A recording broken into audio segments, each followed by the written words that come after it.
Hello student, welcome back to my channel.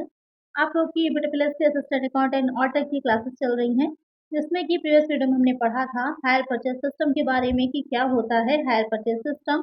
उससे related general entries हमने पढ़ी थी और जो भी उसमें टर्म्स यूज होते हैं उसके बारे में हमने अच्छे से डिटेल में पढ़ा था। तो अगर आप लोगों ने प्रीवियस वीडियो नहीं देखी तो ज़रूर से देख लीजिएगा, क्योंकि ये वीडियो जो इंस्टॉलमेंट पेमेंट सिस्टम जो कि आज हम पढ़ने वाले हैं, आज हमारी क्लास का टॉपिक है और जो प्रीवियस टॉपिक रहा है काफ़ी हद तक सिमिलर टॉपिक हैं दोनों ही, और दोनों में डिफरेंस जानना बहुत ही इंपॉर्टेंट है। तो इसके लिए जो भी न्यू स्टूडेंट है, पहले आप वो वीडियो देखिए, उसके बाद इस वीडियो को देखिएगा। और जिसने वो वीडियो ऑलरेडी देखी हुई है तो आपको पता होगा कि हायर परचेज सिस्टम किस तरह से डील होता है, उसमें क्या क्या चीज़ें होती हैं, कॉन्ट्रैक्ट में क्या होता है। और अब हम देखेंगे कि इंस्टॉलमेंट पेमेंट सिस्टम में क्या होता है। तो आइए शुरू करते हैं, लेकिन शुरू करने से पहले जो नए स्टूडेंट हैं, सब्सक्राइब नहीं किया है जल्दी से सब्सक्राइब कर लीजिए और ज़्यादा से ज़्यादा फ्रेंड्स के साथ वीडियो को शेयर भी कर दीजिएगा। और शुरू करते हैं और इसमें देखते हैं कि क्या होता है इंस्टॉलमेंट पेमेंट सिस्टम। और एक बात और कि जो आपका हायर परचेज सिस्टम है उसकी पीडीएफ मेरे टेलीग्राम चैनल पे मैंने अपलोड कर दी है, आप लोग देख लीजिएगा, क्योंकि प्रॉब्लम होती है आप लोग को रिवीजन करने में, तो वहाँ पर मैंने अपलोड कर दी है, उसको आप वहाँ से देख लीजिएगा। और इस क्लास की पीडीएफ भी मैं टेलीग्राम पर अपलोड कर दूंगी। टेलीग्राम चैनल का लिंक जो है आपको डिस्क्रिप्शन में मिल जाएगा या फिर मैं कमेंट सेक्शन में पिन कर दूंगी, वहाँ से आप लोग डाउनलोड कर लीजिएगा, वहाँ से आप लोग ज्वाइन कर लीजिएगा, जिससे कि आपको रिवीजन करने में प्रॉब्लम ना हो। चलिए शुरू करते हैं। यहाँ पर देखते हैं कि इंस्टॉलमेंट पेमेंट सिस्टम क्या होता है। इंस्टॉलमेंट के बारे में आपको पता ही है कि इससे क्या होती है आज के टाइम में, क्योंकि हर चीज़ में आपके पास ये एक ऑप्शन अवेलेबल रहता है कि आप उसको पूरा फुल कैश पेमेंट ना करके आप किस्तों में भी भुगतान कर सकते हैं, ईएमआई पर भुगतान कर सकते हैं। जिससे कि कोई भी चीज़ को परचेज करना आपके लिए ईजी हो जाता है उस कंडीशन में जबकि आपके पास पूरा अमाउंट नहीं है। तो वहाँ पर एक मिडिल क्लास फैमिली के लिए काफ़ी इंपॉर्टेंट होती है चीज़, जिससे कि आप आसानी से उस चीज़ को खरीद सकते हो कि एक साथ इतना पैसा इकट्ठा करना थोड़ा-सा मुश्किल होता है। तो यहाँ पर इंस्टॉलमेंट सिस्टम में क्या रहेगा कि an installment payment system is a credit sale system within which payment are made in installment over a period of time.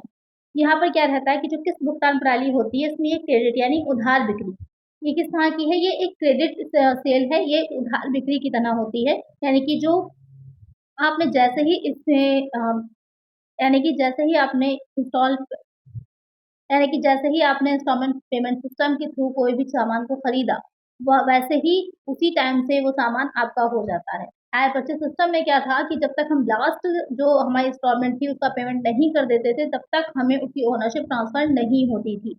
लेकिन यहाँ पर क्या होता है, ये एक उधार बिक्री है। आपने जैसे ही उस चीज़ को परचेज़ किया वो वस्तु आपकी हो जाती है, जिसमें भुगतान एक निश्चित अवधि में किस्तों में किया जाता है। उसके बाद आप उसका जो भुगतान होगा उस वस्तु का एक निश्चित अवधि में एक टाइम पीरियड रहता है, कितने साल के अंदर आपको भुगतान कर देना है, इतनी किस्तें होती हैं, अमाउंट डिसाइड होता है आपस में। उसके बाद आ जाता है कि in this system the buyer gets the position of the goods as well as the ownership of the goods right at the time of signing the agreement. इसमें क्या रहता है कि जो बायर होता है यानी कि जो भी वस्तु को खरीद रहा है, उस वस्तु को समझौते के टाइम पर ही जैसे ही वो एग्रीमेंट पर अपने साइन करता है उसी टाइम से ना सिर्फ उस पर पोजीशन मिलता है बल्कि ओनरशिप भी मिल जाती है। जबकि जो हायर परचेज सिस्टम था उसमें सिर्फ पोजीशन मिलता था, लेकिन यहाँ पर ओनरशिप भी ट्रांसफर हो जाती है। यही डिफरेंस सबसे मेजर डिफरेंस है दोनों में, इस चीज़ का ध्यान रखिएगा। अगर हायर परचेज सिस्टम की बात होगी तो हायर परचेज सिस्टम में क्या होता है, तुरंत ही सिर्फ पोजीशन ट्रांसफर होता है। जब आप उसमें जाते हैं यानी कि जब आप कॉन्ट्रैक्ट साइन करते हैं तो सिर्फ पोजीशन ट्रांसफर होता है, यानी कि उस वस्तु को यूज़ करने का अधिकार।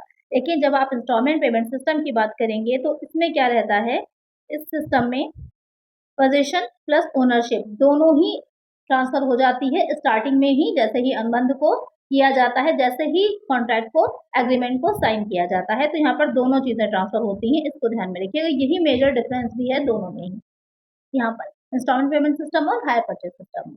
अब यहाँ पर इस चीज़ को क्लियर कर लीजिएगा कि सबसे ज़्यादा भूल जो होती है यहीं पर होती है, यहीं से क्वेश्चन बनता है। प्रीवियस ईयर में ये क्वेश्चन आपका आया भी था इससे रिलेटेड।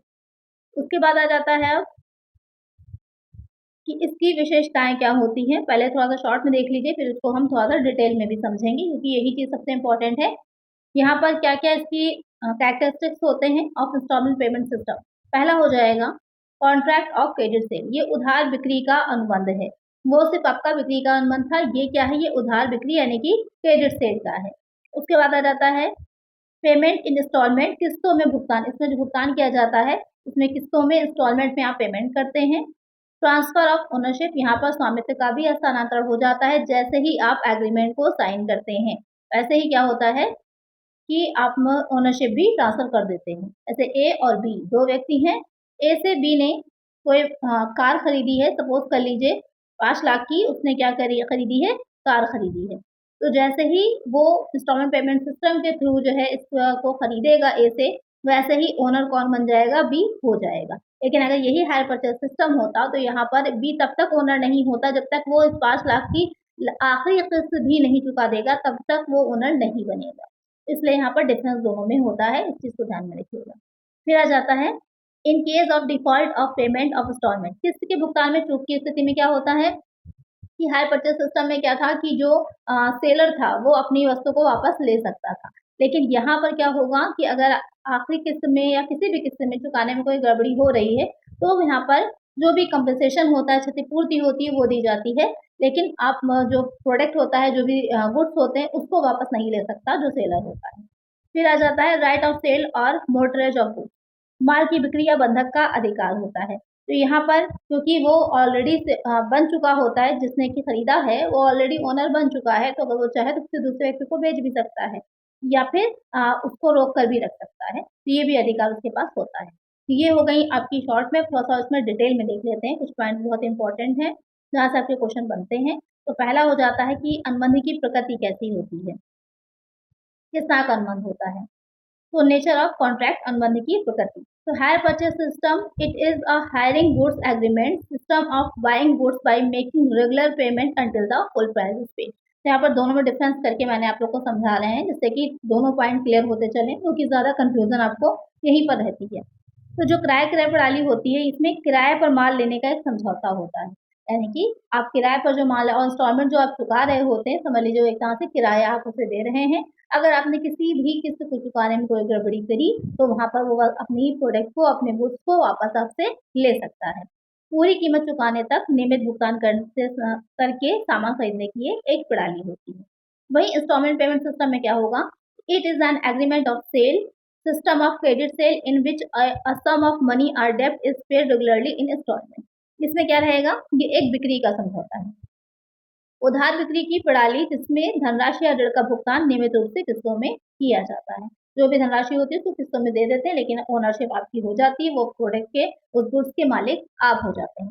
अच्छा, एक चीज और ध्यान में रखिएगा कि अगर हम बात कर रहे हैं हायर परचेज सिस्टम, तो इसका एक्ट जो था हायर परचेज सिस्टम का 1972 था, हायर परचेज एक्ट 1972 1972। इससे रिलेटेड क्वेश्चन भी एमसीक्यू में मैंने सॉल्व करवाया था आपको।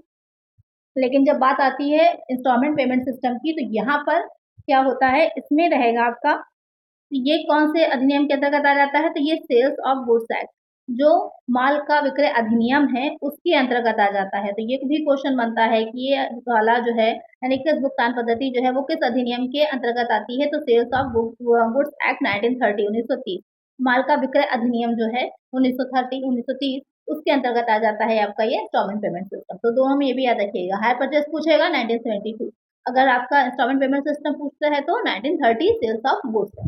ये भी बहुत इंपॉर्टेंट पॉइंट है, इसको भी याद रखिएगा। दूसरा आ जाता है इसमें स्वामित्व, यानी कि ओनरशिप। ओनरशिप की बात करें अगर हम, तो हायर परचेज सिस्टम में क्या रहेगा, ownership of goods is transferred after the payment of the final installment, ownership of goods remains with the seller until the full price is paid. तो यहाँ पे क्या रहेगा कि क्रय प्रणाली में क्या होगा कि अंतिम किस्त के भुगतान के बाद ही माल का स्वामित्व हस्तांतरित होता है। यानी कि ए और बी की हम बात कर रहे थे, तो बी ने जो कार खरीदी है वो उसका एक्चुअल में ओनर तब माना जाएगा जब वो अपनी लास्ट जो इंस्टॉलमेंट है उसको पेमेंट कर देगा, उसके बाद माना जाएगा। तब तक जो ओनर कौन है, ए ही रहेगा, अगर उसने हायर परचेज सिस्टम के थ्रू कार को खरीदा होगा। लेकिन वहीं उसने अगर इंस्टॉलमेंट पेमेंट सिस्टम में खरीदा है तो ownership of the goods passes to the buyer just signing the agreement। जैसे ही एग्रीमेंट होगा दोनों के बीच में, वहीं पर ही बी ओनर बन जाएगा उस कार का। Ownership is transferred immediately after the first installment. जैसे ही वो अपनी पहली इंस्टॉलमेंट पेड करेगा, तो ऑफकोर्स इंस्टॉलमेंट तो पहले उसे देनी ही पड़ेगी, बिना जो है कुछ पेमेंट किए तो नहीं बन जाएगा। पहले इंस्टॉलमेंट जब वो पेमेंट कर देगा उसके बाद वो उसका ओनर बन जाएगा। तो यहाँ पर यही दोनों के बीच में डिफरेंस होता है, उसको याद रखिएगा। फिर नेक्स्ट पॉइंट आ जाता है, इसमें आ जाता है राइट, कि हायर परचेज सिस्टम में क्या है कि the buyer can not sell, destroy और ट्रांसफर द गुड्स। जो बायर है यानी कि जिसने खरीदा है, जैसे कि ए और बी की हम बात कर रहे थे, तो बी जो कि हायर परचेज सिस्टम से अगर खरीद रहा है उस कार को, तो वो क्या करेगा, उस कार को किसी दूसरे व्यक्ति को सेल नहीं कर सकता। क्यों नहीं कर सकता? आप किसी चीज को तभी दूसरे व्यक्ति को बेच सकते हैं जब वो चीज आपकी हो, आप उसके ओनर हो। ऐसा तो नहीं है कि कोई चीज आपकी है ही नहीं और आप किसी और को बेच दीजिएगा, तो वहां पर वो कॉन्ट्रैक्ट ही नहीं माना जाएगा। कॉन्ट्रैक्ट एक्ट आप लोगों ने पढ़ा होगा, तो कॉन्ट्रैक्ट ही नहीं माना जाएगा। क्यों? क्योंकि आप उसके ओनर ही नहीं थे, एक्चुअल ओनर ही आप नहीं थे, तो आप उसको बेचने का अधिकार भी आपके पास नहीं होता। इसलिए यहाँ पर बी जो है वो वस्तु को नहीं बेच सकता, क्योंकि वो एक्चुअल में अभी ओनर बना ही नहीं है। डिस्ट्रॉय और ट्रांसफर तक ना तो उसे नष्ट कर सकता है, ना ही उसे किसी दूसरे को स्थानांतरित कर सकता है। लेकिन अगर उसने इंस्टॉलमेंट पेमेंट सिस्टम से खरीदा है, तो the buyer can sell, destroy और मोर्टगेज और transfer as his her wish. तो यहाँ पर क्योंकि वो ओनर पहले ही बन जाएगा फर्स्ट इंस्टॉलमेंट देने के बाद ही, तो उसके पास ये राइट आ जाता है कि वो या तो सेल कर सकता है, डिस्ट्रॉय कर सकता है, मोर्टगेज या फिर ट्रांसफर कर सकता है किसी दूसरे को। तो ये डिफरेंस हो जाएगा राइट का। उसके बाद आ जाता है रिस्क यानी कि जोखिम। जोखिम किस में रहता है? तो हायर परचेज सिस्टम में all the risk are borne by the vendor before the payment of the final installment. क्योंकि यहाँ पर अब यहाँ पर एक बेनिफिट हो गया, किसको मिल गया? जो बायर है उसको मिल गया। जैसे ए और बी को लेकर चल रहे हैं, तो यही देख लीजिए। तो यहाँ पर अगर हायर परचेज सिस्टम से उसने खरीदा है बी ने कार को, तो यहाँ पर बी जो है, अगर किसी भी तरह की कोई एक्सीडेंट होता है, कुछ भी तरह की जो है सिचुएशन होती है जिससे कि डैमेज हो जाता है कुछ, तो यहाँ पर किसका रिस्क हो जाएगा? यहाँ पर रिस्क बी का ना होकर के ए का होगा। क्यों? क्योंकि बी क्योंकि एक्चुअल में उसका ओनर ही नहीं है। ओनर कौन है? ए ओनर है। इसलिए किसी भी तरह की कोई भी क्षतिपूर्ति या कुछ भी करनी होगी तो वो ए को करना होगा, ना कि बी करेगा। लेकिन अगर उसने इंस्टॉलमेंट पेमेंट सिस्टम से खरीदा है, तो वहां पर all the risk are to be borne by the buyer from the date of the agreement. जिस तारीख को उसने एग्रीमेंट को साइन कर दिया, फर्स्ट इंस्टॉलमेंट पे कर दी, वहीं से भी ओनर बन गया। अब ओनर बन गया है तो रिस्क भी उसका ही होगा।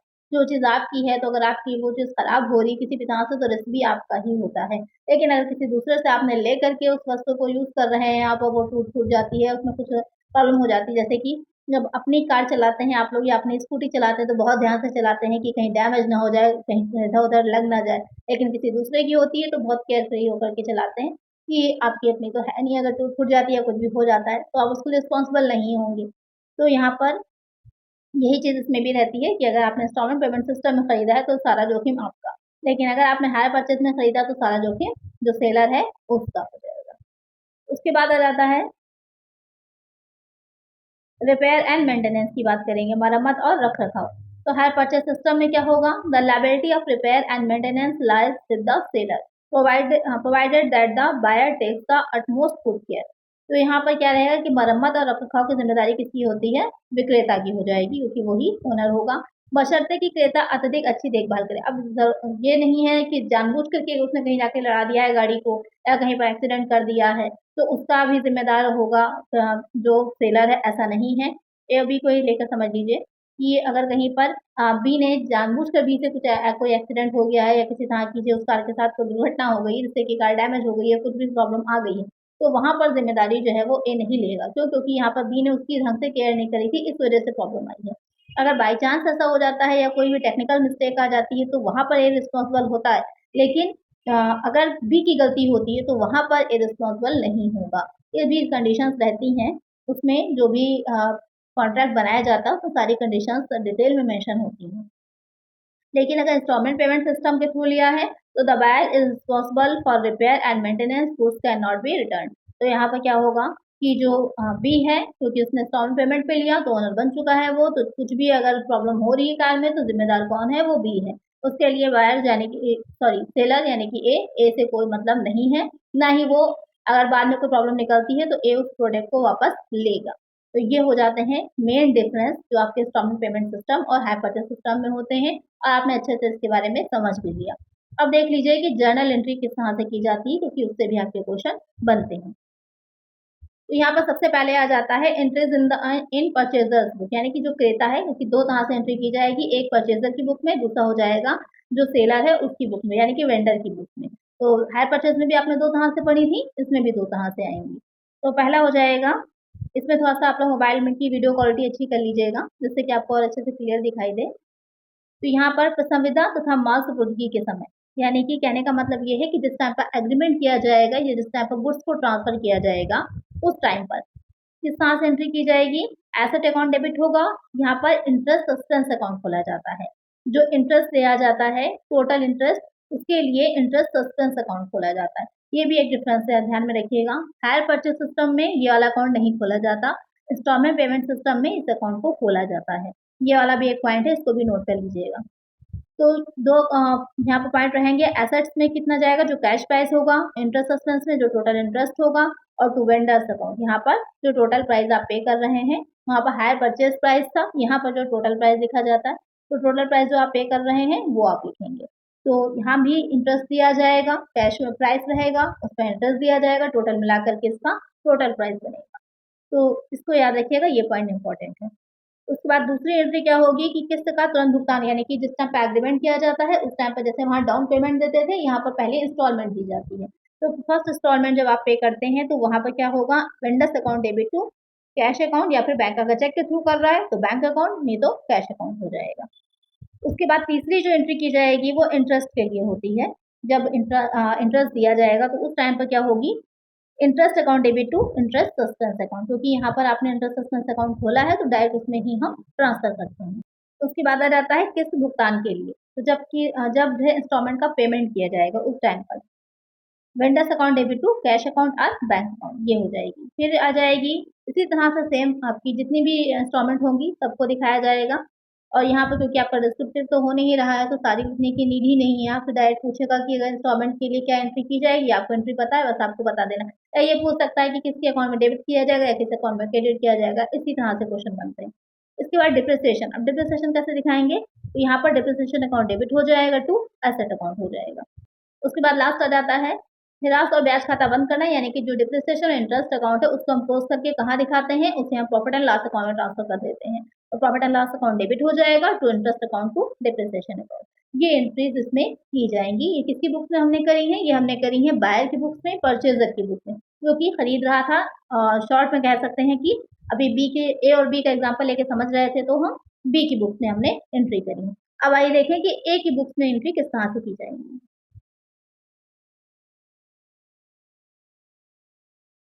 तो अब आ जाते हैं बी की बुक में, देखते हैं यानी कि जो सेलर है उसकी बुक्स में। तो पहली एंट्री क्या हो जाती है, जिस टाइम पर बिक्री होगी यानी कि सेल करी जाएगी उस टाइम पर एंट्री क्या करनी है, बायर्स अकाउंट को डेबिट कर दीजिए to sales account to interest suspense account, यानी कि वहां पर आपने इन दोनों अकाउंट्स को डेबिट किया था, यहाँ पर हमको क्रेडिट कर देना है। किस अमाउंट से करना है, तो सेल्स में कैश प्राइस दिखाएंगे, इंटरेस्ट सस्पेंस में टोटल जो इंटरेस्ट है वो दिखाएंगे, और बायर्स में क्या हो जाएगा, इन दोनों का टोटल जो होगा वो दिखाया जाएगा।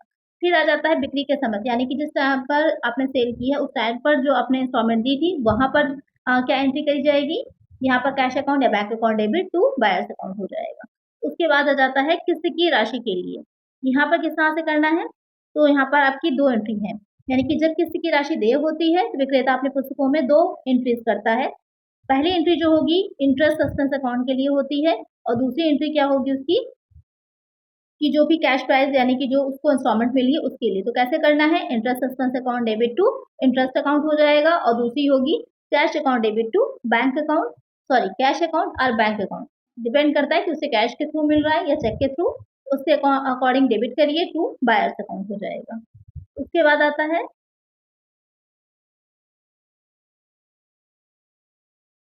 उसके बाद आ जाएगा बाकी की जितनी किस्तें होंगी एज इट इज उसकी एंट्री कर दी जाएगी, जैसे 3 नंबर में हमने करी है वैसे ही बाकी भी होंगी। लास्ट वाला आ जाता है कि हम क्या करेंगे, जो हमारा इंटरेस्ट अकाउंट था उसको हम क्लोज करते हैं। क्लोज करने के लिए क्या करते हैं, सीधी सी बात है, कहाँ लेकर जाएंगे, प्रॉफिट एंड लॉस में। तो interest account debit to profit and loss account. उसके बाद वर्ष के अंत में विक्रय खाते को व्यापार खाते में हस्तांतरित करना, यानी कि जब एंड होगा, फाइनल अकाउंट हम बना रहे होंगे तो वहां पर हम क्या करते हैं, जो सेल्स अकाउंट है उसको हम कहाँ जो है दिखाएंगे, उसमें किसमें ट्रांसफर करते हैं, हम ट्रेडिंग अकाउंट में ट्रांसफर करते हैं। इसके लिए क्या एंट्री होगी, sales account debit to trading account, ये एंट्री की जाएगी। इसमें ज़्यादा चीज़ें नहीं पूछी जाती, मेनली आपकी यही पूछी जाती है इंटरेस्ट वाली एंट्री के बारे में या इंटरेस्ट सस्पेंस अकाउंट के बारे में ही इसमें ज़्यादा पूछा जाता है। बाकी दोनों के अंदर डिफरेंस आपको अच्छे से समझ में डिटेल में आ गया होगा कि क्या डिफरेंस होता है दोनों में। यहाँ पर ये आपका चैप्टर कंप्लीट हो जाता है, जहाँ पर दोनों जो चैप्टर एक दूसरे से जुड़े हुए थे, हायर परचेज सिस्टम और इंस्टॉलमेंट पेमेंट सिस्टम, आपको दोनों के बीच में डिफरेंस अच्छे से समझ में आ गया होगा, और दोनों क्या होते हैं ये भी समझ में आ गया होगा। नेक्स्ट वीडियो जो आएगी तो हम इसके आगे का टॉपिक लेंगे। तो अगर वीडियो अच्छी लगी है, समझ में आ गया है तो लाइक ज़रूर से कर दीजिएगा और इसकी पीडीएफ के लिए टेलीग्राम चैनल को ज्वाइन कर लीजिएगा।